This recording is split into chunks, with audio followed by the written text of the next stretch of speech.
Hello and welcome to the Bonehead Championship. I'm Ben from the Bonehead Podcast, and today we've got the Round 3 Match 2 preview for you. So the game that's coming up this weekend is the Black Mountain Buccaneers, our Black Orc team, and they're going to be taking on the Midheim Crawlers, our Necromantic team. So what we're going to do today is we're going to have a look at the rosters, we're going to have a look at the coaches, and then most importantly, we're going to have a look at our Viewer Championship, where you guys guess to get points, and at the end of the season, points are going to win prizes. Anyway, let's go have a look at the teams.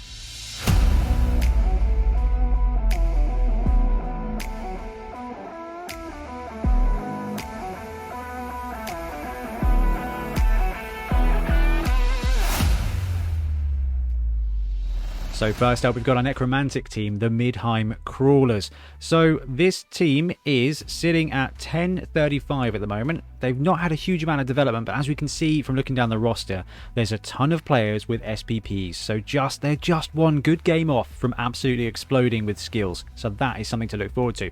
So this roster, we've got Hackensack and Frankenweenie, the two flesh golems. Now, Frankenweenie had a couple of great games and has got block now. So we've got one strengthful block stand firm piece. We've got Not a Fury, which is our werewolf, who absolutely smashed it in game 2. Got a total of 9 SPP and therefore also swung block. So now we've got a blocking frenzy movement 8 piece as well. So the team is starting to slowly take shape.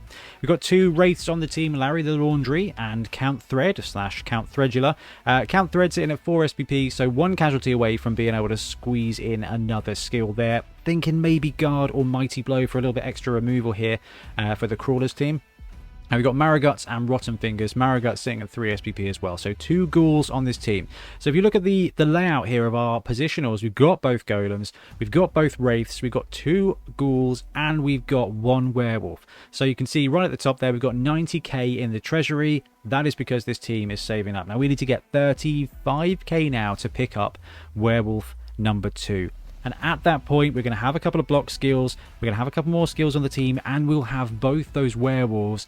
That team is going to start really pounding ground, and it's only coming into game 3, so you can start seeing how quickly these teams can start developing into a bit of a powerhouse.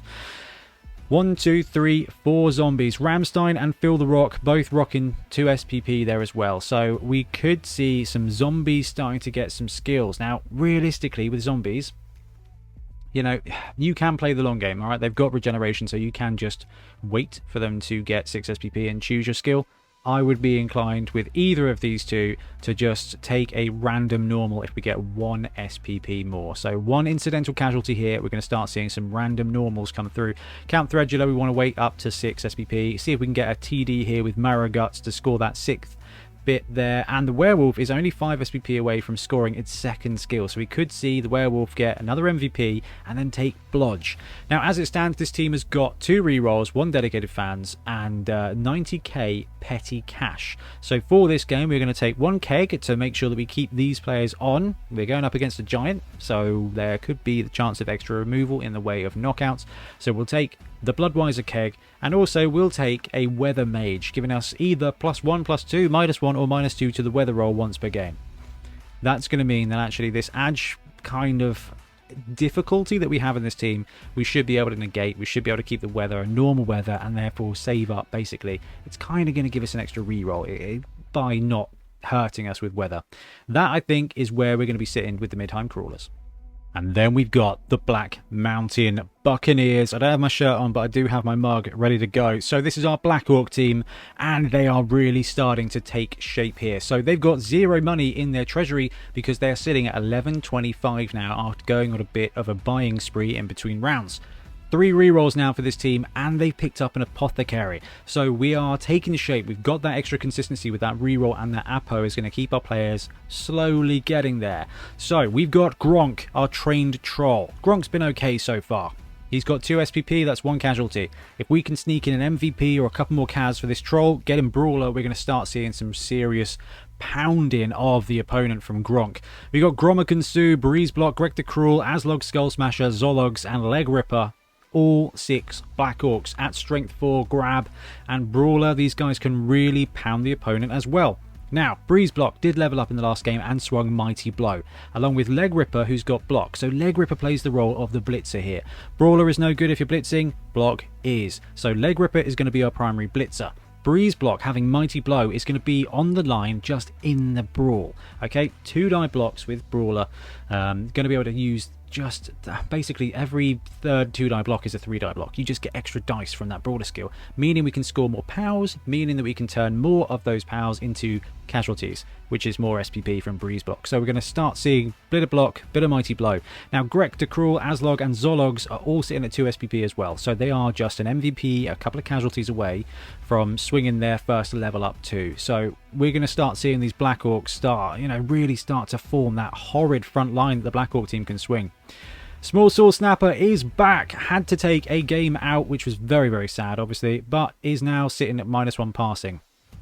Probably going to be fine, but one less journeyman on the team.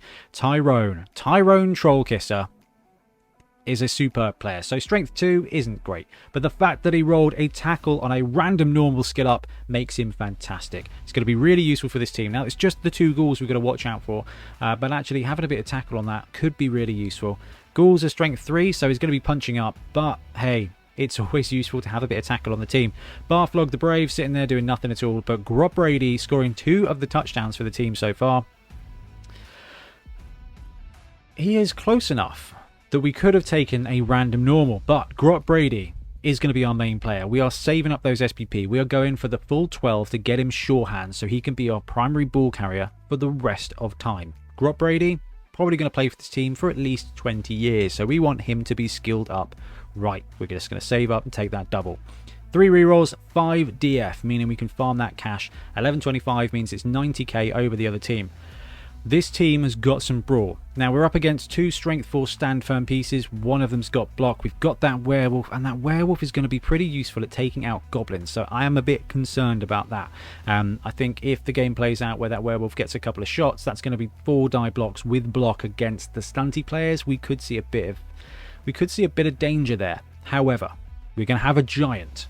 We are going to have a troll, and we're going to have 6 strength 4 pieces. So I don't know. I don't know where the vulnerability is on that front line. There's 2 strength 4 pieces, and we're going to have to watch out for the giant, but when it comes to the Black Mountain Buccaneers, these guys are just going to smash face. Okay, so we've seen the teams. Let's talk coaches. So we are going to be rejoined by Good Guy Lewis this week, and team-wise, he is going to be taking Necromantic, and I am going to be taking the Black Mountain Buccaneers. So I get to represent. I'll have the t-shirt on. We'll go fully kitted for this one. Now, Lewis is a great coach. He has won a league with Lizards. He's in the finals for our league now. He won Fob Wobble Cop with Undead. Now, Undead are not Necromantic, but probably going to be able to translate. Black Orcs, I've played a few games with them. They are a great team. They are a very good fun team. It's going to be quite a challenge, and honestly, when it comes to the matchup with these 2 teams, they're really well met, okay? I personally think that the Black Mountain Buccaneers have the edge because they've got so much smash, and with the Giant, that's going to be 8 players, strength 4 or greater on this team. So with the Giant's multiple block ability and that's going to be, what, 1-2 from that dude, and then another 7? That's a potential of 9 2-die blocks, okay, coming at this team. Necromantic, regeneration, they've got some strength 4 as well, that they've got plenty of ability to punch and be punched, but I just think that the Black Orcs are going to be able to position, and I'm planning on playing them tight to control the game and just work my hardest to take out the 2 ghouls and that werewolf. If I can do that, the game is mine, I think. Okay, so Tyrone Trollkisser with a couple of supports, if he can get in there and take out a ghoul, I'm going to be very happy, and I don't mind risking a goblin to a cheeky foul. Now, Lewis is going to be playing with the same in mind, okay? Zombies on the front line, don't take very many blocks. We've got a giant, that's going to be a bit of a sideshow, I think. That werewolf is going to be able to take out spot targets, and so are the ghouls, okay? The ghouls, while they've got dodge, yeah, that's cool, but they're still strength 3. So if Lewis plays well, what we could see is a lot of 2-die blocks here against my goblins. And if my goblins go, then we're going to start struggling, and it's going to be a really low edge matchup if all of our runners get taken out. Now, one thing here I'm very conscious about in this matchup is the functional similarity between Lizards and Black Orcs here. Lewis very much knows the vulnerability of skinks. Skinks get gone, the team falls apart. Blackhawks here, Edge 4 Plus is going to be okay, but Lewis is going to be very aware of taking out my stunty players, and a werewolf with block and a couple of ghouls running around doing the same thing is potentially going to be a bit of vulnerability there. Plus he's got those 2 sidestep blockers as well, so he's going to have strength enough, and he's going to have the block skill advantage in a lot of situations too. I think we're going to see a bit of a no man's land, and I'm just going to heavily commit my strength here. I want the Bucks to just buccaneer their way through to victory. Okay, so it's viewer championship time. So let's have a look at the rules. Every week we do a preview show for the match, so you guys can see what the teams are going to be, who the coaches are, who's going to be playing them, and what the situation of the match is going to be. We'll talk a bit about, you know, everything we talked about in this video, to be honest with you. That will give you the most information I could possibly give to get you an opportunity to choose your outcome. So 3 points per round can be won. 1 if you get the correct outcome. Okay, so team A wins, it's a draw. Whatever you choose, if it's right, you get a point.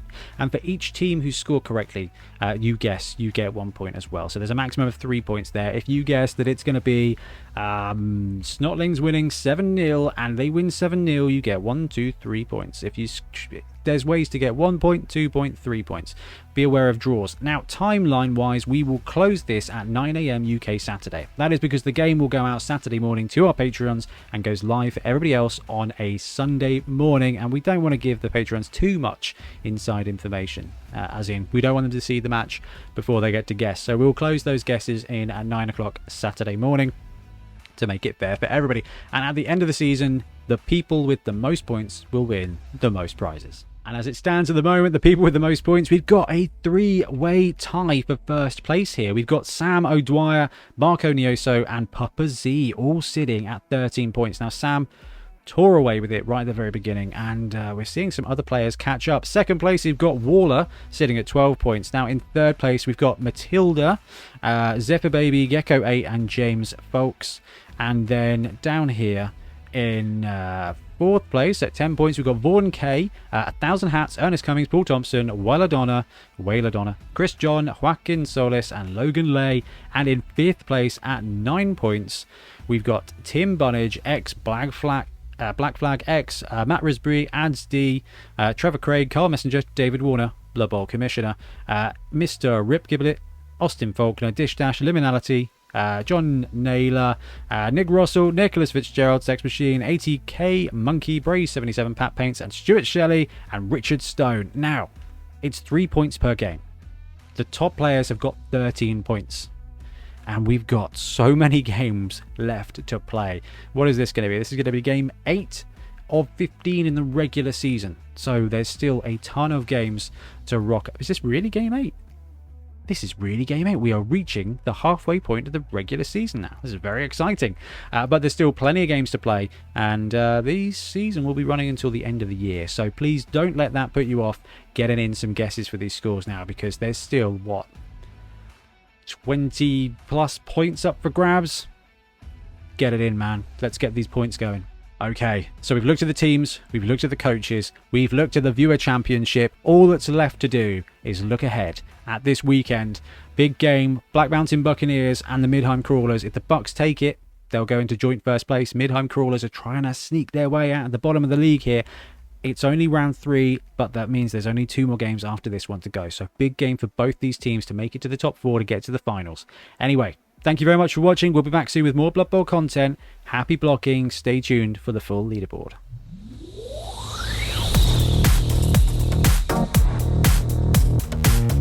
Thanks very much for watching. We really appreciate your support. If you want to help support the channel even further, please like and subscribe, or come join us on our Patreon.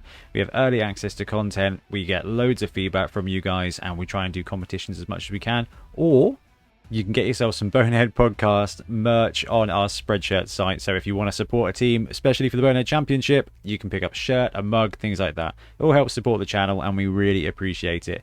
Anyway, links below. Thank you very much. Happy blocking.